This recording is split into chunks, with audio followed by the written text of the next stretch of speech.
guys. Mary Beth Blend, physical therapist and functional medicine practitioner. Today I thought I would talk to you about sleep quality and how sleep is affected by our stress levels and our cortisol levels. Most of us have some level of daily stress in our lives, so it's how our bodies react to and process that stress that really matters. Oftentimes, when our body is perceiving a stressful situation, our adrenal glands will release cortisol into the bloodstream. And cortisol is the primary stress hormone. It helps control our fight or flight reactions. It also has the important function of releasing glucose into the bloodstream first thing in the morning.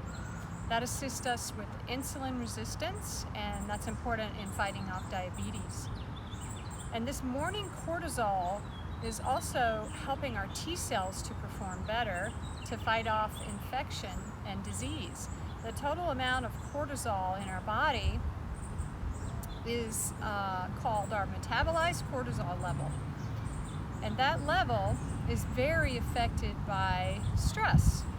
Stress can deplete the overall cortisol levels in our body, and that's one reason we want to reduce our stress levels by doing simple things like developing good sleep habits, turning off our electronic devices, and no television 1 hour before bedtime.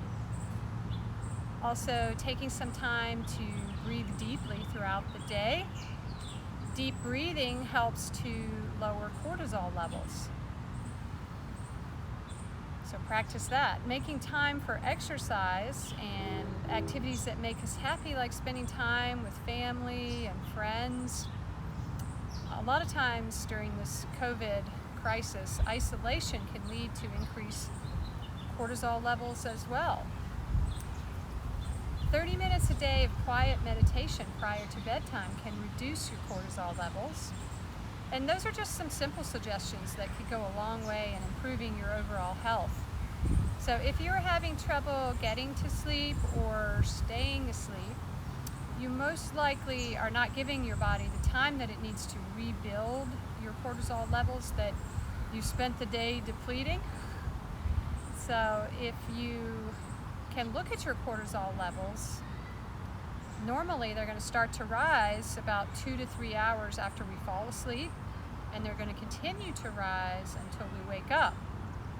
So imagine if you're a person who only sleeps about 4 hours a night, or you work a night shift. In that case, the body doesn't have time to make enough cortisol to carry us throughout the day, and that produces more stress in our body and creates this bad cycle that can decrease our REM sleep time and can cause frequent waking during the night. So things like insomnia and waking several times a night.